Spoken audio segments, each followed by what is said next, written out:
Syederalun, seorang putri kerajaan Arab Saudi, menjadi korban penipuan investasi villa di Bali hingga merugi sebesar 505,5 miliar rupiah.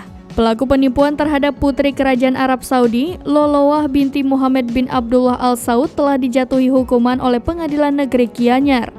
Kedua pelaku penipuan terhadap putri kerajaan Arab Saudi tersebut merupakan warga negara Indonesia. Kini, keduanya harus menjalani hukuman untuk mempertanggungjawabkan perbuatannya. Diketahui dua WNI yang melakukan penipuan terhadap putri kerajaan Arab Saudi, yakni Eka Augusta Heriani dan Evi Marindo Kristina.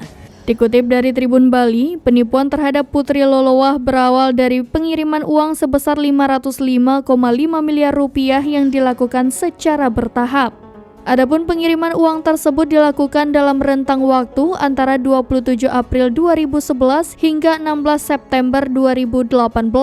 Modus operandi yang dilakukan Eka dan Evi adalah uang yang dikirimkan oleh Putri Lolowah itu dijanjikan untuk investasi pembangunan villa dan tanah di daerah Kecamatan Tampak Siring, Gianyar. Namun, menurut perhitungan kantor jasa penilai publik Nimade Chandra Kasih, nilai bangunan villa tidak seperti yang dijanjikan. Villa bernama Kama dan Amrita Teja itu dinilai berdasarkan kondisi fisik bangunan dan didapatkan nilai bangunan yang telah dibangun tersebut senilai 37,6 miliar rupiah.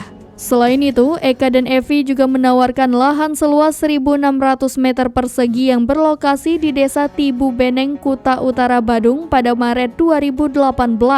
Penawaran tanah itu kepada Putri Lolowah seolah-olah bahwa tanah itu adalah milik Eka dan Evi.